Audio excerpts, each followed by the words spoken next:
Assalamualaikum warahmatullahi wabarakatuh. Pemirsa yang budiman dimanapun Anda berada, semoga Anda dalam keadaan sehat walafiat, tidak kurang suatu apapun. Bismillahirrahmanirrahim. Alhamdulillahilladzi akrama bani adama ala sairil makhluqati.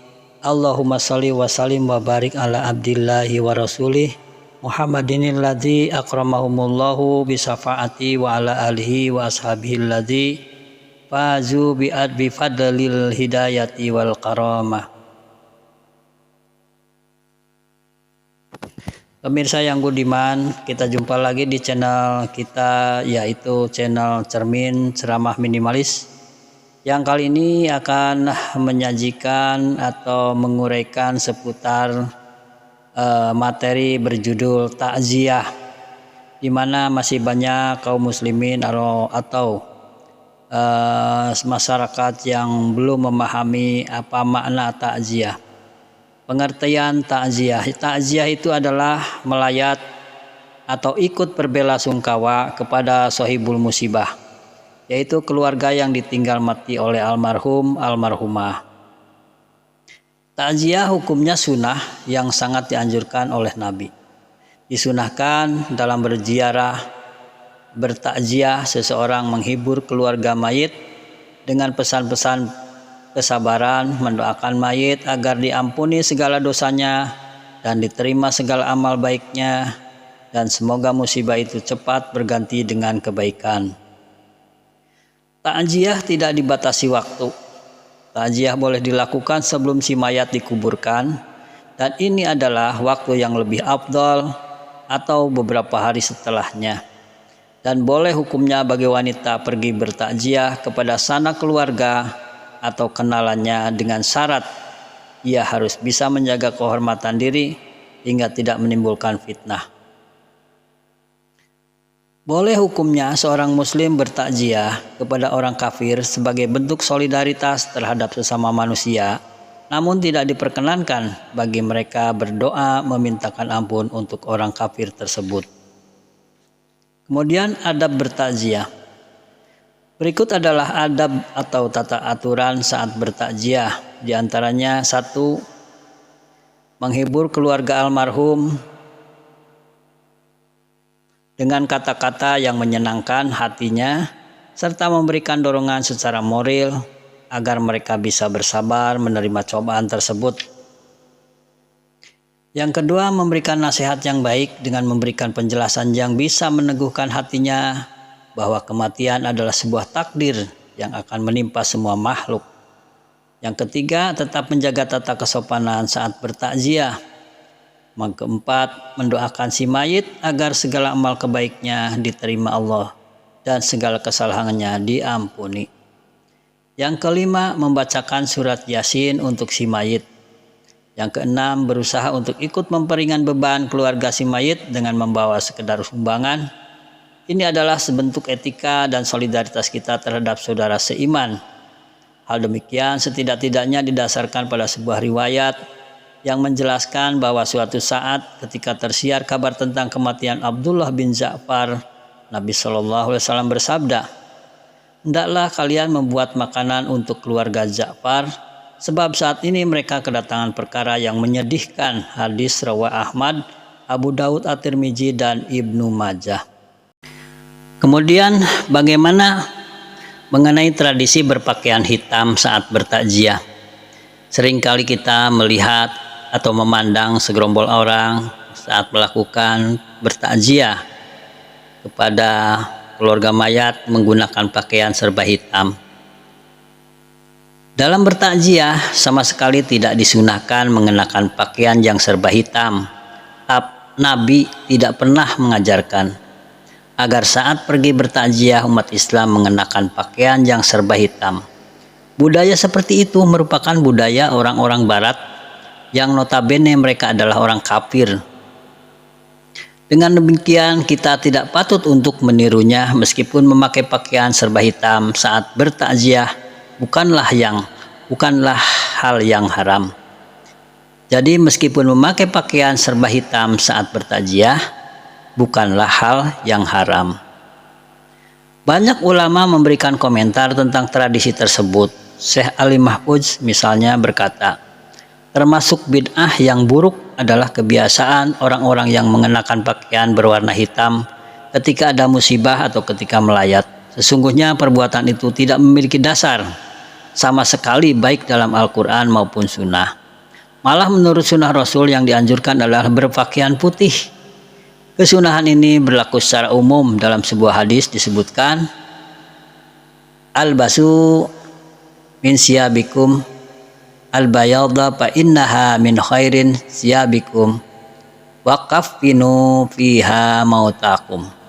Pakailah baju berwarna putih karena itu adalah sebaik-baik pakaian, dan kafanilah orang yang meninggal dunia di antara kalian dengan kain putih. Hadis di atas menunjukkan keumuman waktu. Artinya Nabi SAW menganjurkan agar umat Islam sering-sering memakai pakaian berwarna putih dan dalam waktu apa saja, terutama pada saat sholat.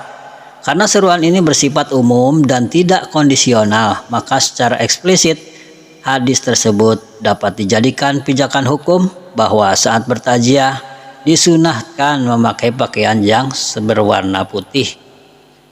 Kemudian bagaimana seputar hidangan? Seputar hidangan pada saat takziah. Dalam tradisi kita saat bertakziah, keluarga yang berduka biasanya menjamu para tamu dengan berbagai hidangan. Bahkan tidak hanya pas pada hari kematiannya saja. Beberapa hari kemudian sampai 7 hari dari kematian almarhum pun jamuan itu masih ada. Hal itu biasanya disertai dengan sebuah acara doa bersama yang dikemas dalam acara yang disebut tahlil. Bagi sebagian golongan, hal tersebut dianggap menyimpang dari ajaran syariat Islam. Mereka mengatakan hal itu sebagai bid'ah. Apa itu bid'ah? Yaitu sesuatu yang tidak pernah dikerjakan Rasul atau Nabi. Hal ini setidak-tidaknya didasarkan pada sebuah riwayat yang menjelaskan bahwa suatu saat ketika tersiar kabar tentang kematian Abdullah bin Ja'far, Nabi SAW bersabda, Isna'u li ali Ja'far ta'aman faqad atahum ma yusghiluhum. Hendaklah kalian membuat makanan untuk keluarga Ja'far, sebab saat ini mereka kedatangan perkara yang menyedihkan. Hadis rawah Ahmad, Abu Daud, At-Tirmidzi dan Ibnu Majah. Semestinya keluarga duka tidak repot-repot dan menyusahkan diri untuk membuat makanan sebagai hidangan bagi para pelayat, sebab saat itu mereka sedang berkesusahan. Sebaliknya para tetangga yang mengupayakan membuatkan makanan tersebut. Inilah etika yang diajarkan Nabi saat ada musibah kematian yang menimpa pada sebuah keluarga. Inilah sebentuk solidaritas yang patut kita lakukan manakala ada saudara se-Islam yang ditimpa musibah kematian. Namun rupanya etika dan solidaritas semacam ini sudah banyak mengalami pergeseran, dan itu nampak pada dua hal. Pertama, di banyak tempat takziah biasanya diikuti dengan tradisi membawa sesuatu, biasanya membawa beras atau uang atau barang-barang dan lain sebagainya. Tradisi semacam ini merupakan bentuk solidaritas terhadap orang lain yang sesuai sekali dengan apa yang diserukan oleh Nabi Shallallahu Alaihi Wasallam sebagaimana di hadis di atas. Hanya bedanya kalau Nabi memerintahkan agar orang-orang membuat makanan untuk keluarga duka dalam bentuk makanan yang sudah matang dan siap saji, maka tradisi kita saat ini membawakan makanan untuk keluarga duka dalam bentuk bahan mentah, sebab hal ini dianggap lebih praktis. Kedua, keluarga duka merasa perlu untuk memberikan penghormatan kepada para pelayat. Rasa inilah yang mendorong keluarga untuk tetap mengupayakan memberikan hidangan, tentu ala kadarnya, sebagai sebentuk penghormatan terhadap tamu. Jika hal ini dirasa tidak memberatkan bagi keluarga duka, maka hal seperti itu sah-sah saja. Sesungguhnya yang dilarang dalam hal ini adalah yang berlebih-lebihan hingga menyebabkan keluarga merasa berat. Dilarangnya keluarga membuat makanan untuk para pelayat dimaksudkan agar keluarga tidak tambah terbebani. Sebab diakui atau tidak, ada sebagian orang yang terkesan dipaksakan atau memberikan jamuan, kadang sampai hutang sana, hutang sini, atau menjual ini, menjual itu, dan lain sebagainya.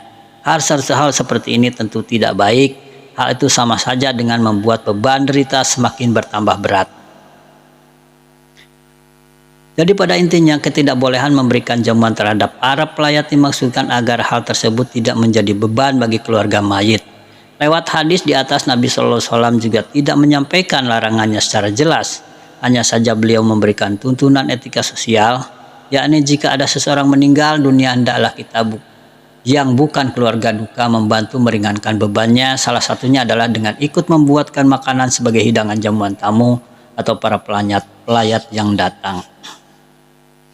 Diriwayatkan oleh Asim bin Kulaib dari ayahnya dari salah seorang sahabat Ansor, ia berkata, saya pernah melayat bersama Rasulullah SAW dan saat itu saya melihat beliau menasihati penggali kubur seraya bersabda, luaskan bagian kaki dan kepalanya.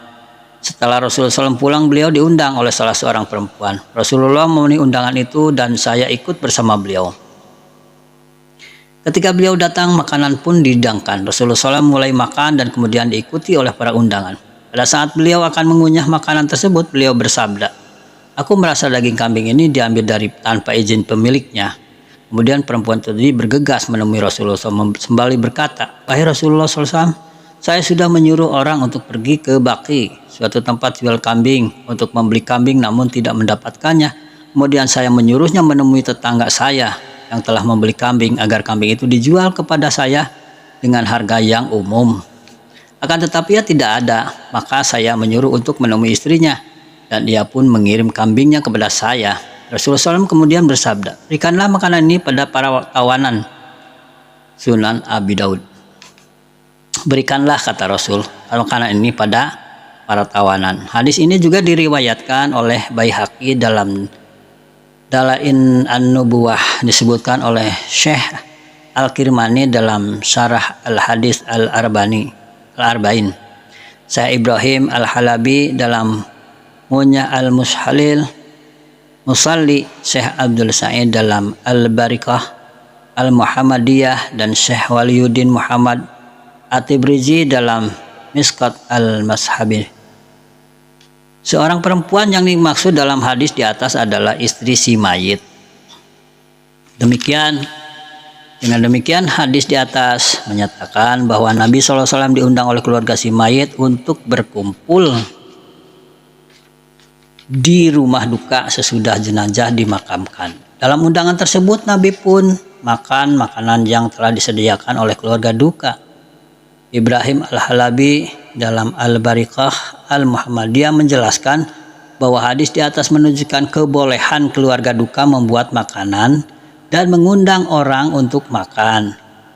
Jika makanan itu disuguhkan kepada fakir miskin, maka hal itu lebih baik. Syekh Muhammad Ali Al-Maliki dalam Bulugh Al-Umniyah berkata, Rasulullah SAW menyuruh memberikan makanan kepada para tawanan karena orang yang akan dimintai keriduannya atas daging tersebut belum datang, sedangkan makanan itu takut menjadi basi. Maka sudah semestinya Rasulullah SAW menyarankan agar makanan tersebut diberikan kepada tawanan. Demikian, semoga bermanfaat bagi semuanya, khususnya bagi saya, umumnya bagi para pendengar. Wabillahi taufiq wal hidayah. Wassalamualaikum warahmatullahi wabarakatuh.